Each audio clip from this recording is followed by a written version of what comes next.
Welcome to মৌলিক study. মৌলিক স্টাডিতে তোমাদের সবাইকে স্বাগত।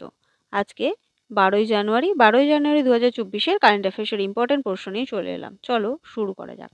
1 নম্বর প্রশ্ন, জাতীয় মানব পাচার সচেতনতা দিবস বা national human trafficking awareness day 2024 কবে পালিত হলো? এটা 11ই জানুয়ারি পালন করা হলো। বিশ্বের প্রতিটি মানুষ যে ভালোভাবে থাকতে পারে, একটা স্বাস্থ্যকর জীবনযাত্রা করতে পারে কোনো ভয় ছাড়া, সেইগুলোর জন্য মানুষকে সচেতন করার জন্য, যে পাচারের মতো কুখ্যাত ব্যাপার আছে সেগুলোকে সচেতন করার জন্য, মানুষের জীবনে অশান্তি সন্ত্রাস এ সমস্ত কম করার জন্য এই দিবসটা পালন করা হয়, যাতে মানুষ সচেতন হয় এবং এগুলো জিনিসগুলো থেকে সরে দাঁড়াতে পারে বা প্রতিবাদ করতে পারে, রুখে দাঁড়াতে পারে।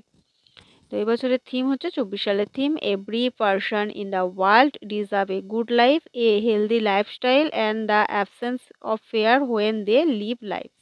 পরের প্রশ্ন 2 নম্বর, সম্প্রতি কোন রাজ্য এসসি/এসটি ছাত্রছাত্রীদের জন্য যোগ্যশ্রী প্রকল্প শুরু করেছে? এটা হচ্ছে পশ্চিমবঙ্গ।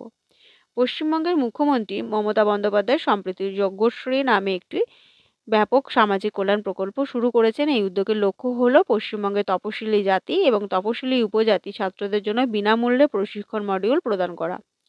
এই প্রকল্পটি বিশেষ করে এন্ট্রান্স প্রতিযোগিতামূলক পরীক্ষাগুলিকে লক্ষ্য করে রাখা হয়েছে।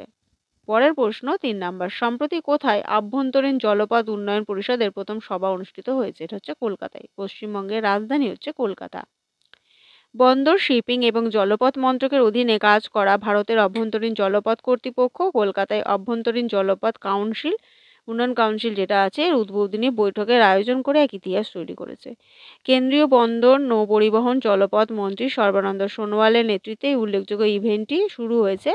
এটা হচ্ছে কলকাতায় অনুষ্ঠিত হয়েছে এবং কেন্দ্রীয় সরকারের আধিকারিকদের এমভি গঙ্গা কুইনে থাকা বিশেষজ্ঞদের একত্রিত করেছিল। যেহেতু পশ্চিমবঙ্গে হয়েছে, দুটো ঘটনায় পশ্চিমবঙ্গ সম্বন্ধে একটু বলি। রাজধানী হচ্ছে পশ্চিমবঙ্গের কলকাতা, মুখ্যমন্ত্রী মমতা ব্যানার্জি, রাজ্যপাল C V Ananda Bose. National park হচ্ছে Sundarban national park, Buxa tiger reserve, Gorumara national park, Jaldapara national park, Neora Valley national park আর সিঙ্গলীলা ন্যাশনাল পার্ক। পরের প্রশ্ন 4 নম্বর, সম্প্রতি কোন রাজ্যের মুলুগু জেলায় প্রাচীন যুগের হাতিয়ার আবিষ্কৃত হয়েছে? এটা হচ্ছে তেলেঙ্গানা। তেলেঙ্গানার মুলুগু জেলায় 2023 সালের জুলাইতে ভয়াবহ বন্যার পর একটি অপ্রত্যাশিত প্রত্নতাত্ত্বিক উদ্ঘাটন মঞ্চে পরিণত হয়েছে। এই দুর্যোগের পরে এটা দেখা যাচ্ছে অপেশাদার ইতিহাসবিদদের একটি দল প্যালিওলিথিক কোয়ার্টাইজ সরঞ্জামগুলি একটি সংগ্রহ খুঁজে পায়, যা শুধুমাত্র স্থানীয় সম্প্রদায়কে বিমোহিত করেনি, বরং তেলেঙ্গানা এবং মধ্য ভারত মানুষের বাসস্থানের প্রমাণ হিসেবে দেখা যাচ্ছে। এই আবিষ্কারটা হচ্ছে, তার মধ্যে রয়েছে যেগুলো আবিষ্কার করেছে তার মধ্যে রয়েছে একটি পাথরের কুড়াল, যার দৈর্ঘ্য 15.5 সেন্টিমিটার, 11 সেন্টিমিটার প্রস্থ এবং পুরু হচ্ছে 5.5 সেন্টিমিটার, এবং এটি প্রখ্যাত গবেষক এলেশ্বরম জনার্দনচারী এই বস্তুটি হচ্ছে খুঁজে পেয়েছে। তেলেঙ্গানার রাজধানী হচ্ছে হায়দ্রাবাদ, মুখ্যমন্ত্রী হচ্ছেন রেভান্ত রেড্ডি, রাজ্যপাল ডক্টর তামিলিসাই সৌন্দররাজন। ন্যাশনাল পার্ক হচ্ছে কাসুরেড্ডি ন্যাশনাল পার্ক আর বনস্থলী ন্যাশনাল পার্ক। এই রাজ্যেও সম্প্রতি মুখ্যমন্ত্রী চেঞ্জ হয়েছে। পরের প্রশ্ন 5 নম্বর, সম্প্রতি কোন কেন্দ্রশাসিত অঞ্চলে শক্তিশালী অর্থনৈতিক বৃদ্ধি চিহ্নিত করা গেছে? এটা হচ্ছে দিল্লির। একটি উল্লেখযোগ্য কৃতিতে দিল্লির মাথাপিছু আয় 14% থেকে বেড়ে যা চলতি অর্থবছরে 4,44,768 কোটি টাকায় পৌঁছেছে। এই দিল্লি সরকারের অর্থনৈতিক ও পরিসংখ্যান বিভাগ দ্বারা প্রাকৃতিক সর্বশেষ পরিসংখ্যান হয়েছে তার হ্যান্ডবুক 2023-এ রাজধানীর এই অসামান্য আর্থসামাজিক অগ্রগতি উঠে এসেছে। দিল্লি রাজধানী নতুন দিল্লি, মুখ্যমন্ত্রী অরবিন্দ কেজরিওয়াল, লেফটেন্যান্ট গভর্নর হচ্ছে শ্রী বিনয় কুমার সাক্সেনা। পরের প্রশ্ন 6 নম্বর, সম্প্রতি CREDAI রিপোর্ট থেকে পাওয়া তথ্য অনুযায়ী ভারতের MSME ল্যান্ডস্কেপে শীর্ষ 3টি রাজ্য হলো কোনগুলি? এটা হচ্ছে মহারাষ্ট্র, তামিলনাড়ু এবং উত্তরপ্রদেশ। CREDAI এই রিপোর্ট অনুযায়ী ভারতের ক্ষুদ্র এবং ক্ষুদ্র মাঝারি উদ্যোগের ল্যান্ডস্কেপের উপর আলোকপাত করেছে এবং এর ভিত্তিতে MSME ল্যান্ডস্কেপে রাজ্যভিত্তিক অবস্থান প্রকাশ করা হয়েছে। 2023 সালের ডিসেম্বর পর্যন্ত মহারাষ্ট্র, তামিলনাড়ু, উত্তরপ্রদেশ এই সেক্টরগুলিতে প্রায় 40% যৌথভাবে গঠন করেছে এবং 3 কোটিরও বেশি রেজিস্টার্ড MSME নিয়ে এটা গর্ব একটা স্থাপন করছে। মহারাষ্ট্র রাজধানী মুম্বাই, মুখ্যমন্ত্রী একনাথ শিন্ডে, রাজ্যপাল রমেশ ব্যাস। ন্যাশনাল পার্ক হচ্ছে Chandoli national park, Navegaon national park, Sanjay Gandhi national park, Tadoba national park আর গুগামাল ন্যাশনাল পার্ক। তামিলনাড়ু, রাজধানী চেন্নাই, মুখ্যমন্ত্রী এম কে স্ট্যালিন, রাজ্যপাল R N Ravi. National park হচ্ছে Guindy national park, gulf of Mannar national park, Indira sanctuary, Mudumalai national park, Mukurthi national park আর Palani hill national park. Uttar Pradesh, রাজধানী লখনৌ, মুখ্যমন্ত্রী যোগী আদিত্যনাথ, রাজ্যপাল আনন্দীবেন প্যাটেল। ন্যাশনাল পার্ক হচ্ছে দুধওয়া ন্যাশনাল পার্ক। উত্তরপ্রদেশ সম্প্রতি খুবই গুরুত্বপূর্ণ ঘটনায় আছে, তার কারণ রাম মন্দির তৈরি হচ্ছে অযোধ্যায়, এই নিয়ে। পরের প্রশ্ন 7 নম্বর, সম্প্রতি কে বে of Bengal initiative for multi sectoral technical and economic cooperation, যেটা বিমস্টেক নামে পরিচিত, এই বিমস্টেকের মহাসচিব হিসেবে নিযুক্ত হলেন? এটা হচ্ছে ইন্দ্রমণি পাণ্ডে। ইন্দ্রমণি পাণ্ডে একজন ভারতের অভিজ্ঞ কূটনীতিক।